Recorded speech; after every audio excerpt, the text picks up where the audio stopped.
साथियों, राज्य की ओल्ड पेंशन स्कीम पर केंद्र सरकार का ब्रेक लग गया है क्योंकि न्यू पेंशन स्कीम फंड में जमा 39,000 करोड़ रुपए लौटाने से पीएफआरडीए का इनकार कर दिया है। उन्होंने कहा है कि इस तरीके का कोई भी प्रावधान नहीं है।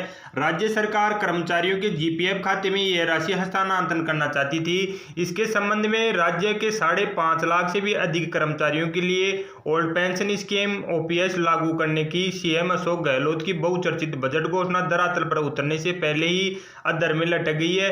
केंद्र के अधीन आने वाले पेंशन निधि विनियामक और विकास प्राधिकरण पीएफआरडीए ने न्यू पेंशन स्कीम एनपीएस के दायरे में आने वाले राज्यांश व कर्मचारियों के लिए अंशदान 39,000 करोड़ रुपए लौटाने से इनकार कर दिया है।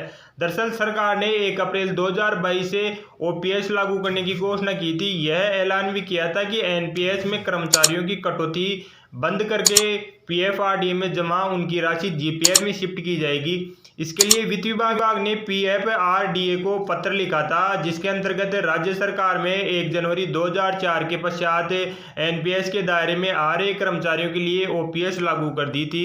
इसलिए कर्मचारियों ने जो अनुदान एनपीएस में दिया था, सरकार उसे विड्रॉ करना चाहती थी। अब 2 मई को पीएफआरडीए ने जवाब में लिखा है कि पीएफआरडीए एक्ट 2013 व पीएफआरडीए रेगुलेशन 2015 में एनपीएस योजना के तहत राज्यांश व कर्मचारियों के अंश की जमा राशि को राज्य सरकार की रेवेन्यू शीट में लौटाने का कोई भी प्रावधान नहीं है। इसे राज्य सरकार का जबरदस्त झटका लगा है। ये 5.5 लाख कर्मचारियों का भविष्य उलझा हुआ है। गहलोत सरकार के पास क्या विकल्प है कि वह सुप्रीम कोर्ट जा सकती है। राज्य सरकार तर्क देगी कि कर्मचारियों के लिए ओपीएस लागू करना उसका हक है।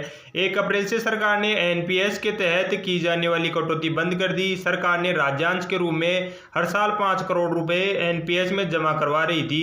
यदि पीएफआरडीए राशि नहीं लौटाती है तो राज्य सरकार कर्मचारियों को ओपीएस दे सकती है। हालांकि ओपीएस लागू करने के लिए अभी तक किसी भी प्रकार का नोटिफिकेशन जारी नहीं किया गया है। सरकार के पास यह है कि राज्य सरकार ने महाधिवक्ता के मामले में विधिक राय लेने के लिए प्रस्ताव तैयार कर लिया है। सरकार कोर्ट में तर्क दे सकती है कि पीएफआरडीए गठन यूनियन लिस्ट में 11वें आइटम के तहत हुआ है। इसके लिए नियम और कानून राज्य पर लागू नहीं हो सकते।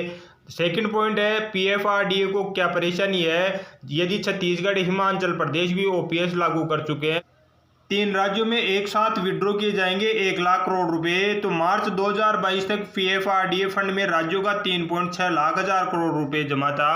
राजस्थान के साथ हिमाचल प्रदेश, छत्तीसगढ़ ने भी ओपीएस की घोषणा की है। यदि तीनों राज्य एक साथ पैसा विड्रॉ करते हैं तो बाजार में करीब 1 लाख करोड़ रुपए बाहर निकलेंगे। एनपीएस के मौजूदा क्लोज में एक्टिव के 3 विकल्प हैं। एनपीएस में वर्तमान में 3 विकल्प है। पहला, वीआरएस लेने पर वीआरएस लिया जाता है तो 80% राशि री इन्वेस्ट की जाती है। दूसरा विकल्प है कि रिटायरमेंट के वक्त 40% राशि फंड में री इन्वेस्टमेंट की जाती है। और तीसरा, कर्मचारी की मृत्यु होने पर ऐसे में परिजन को फंड की पूरा जमा राशि मिलती है। कर्मचारियों की सबसे बड़ा नुकसान हो रहा है कि ओपीएस के आदेश अब जारी नहीं हुए और एनपीएस कटौती से मिलने वाला इनकम टैक्स बेनिफिट भी बंद हो चुका है। जो 50,000 रुपए का अतिरिक्त बेनिफिट मिलता था वह भी कर्मचारियों का बंद हो चुका है। सरकार ने 1 अप्रैल से एनपीएस में कटौती बंद कर दी थी, पर ओपीएस लागू करने के आदेश भी जारी नहीं किए। एनपीएस फायदा गया है पर ओपीएस का लाभ शुरू नहीं हुआ। कानूनी पचड़े में ओपीएस लागू करने में दिक्कतें हुई तो कर्मचारी दोहरी मार खाएंगे। एनपीएस में कटौती से कर्मचारियों को इनकम टैक्स बेनिफिट मिल रहा था जो बंद हो गया है। 1 जनवरी 2004 के बाद जो कर्मचारी सरकारी सेवा में आए हैं उनके कॉन्ट्रैक्ट में लिखा है कि सरकार उन्हें एनपीएस देगी, पर एनपीएस से बाहर आते वक्त सरकार ने कर्मचारियों से सहमति नहीं ली है। एनपीएस में हम बात करें तो सबसे अधिक फंड जमा कराने वाला राज्य राजस्थान है। एनपीएस में कर्मचारियों के मूल वेतन का 10% जमा किया जाता है। राज्य सरकार 10% अनुदान देती है। 18 साल में राजस्थान ने फंड में 28,000 करोड़ रुपए जमा कराए हैं। ब्याज सहित हम बात करें तो 39,000 करोड़ रुपए राज्य कार्मिकों के बनते हैं। तो इस प्रकार ओल्ड पेंशन स्कीम पर केंद्र सरकार ने ब्रेक लगा दिया है। धन्यवाद।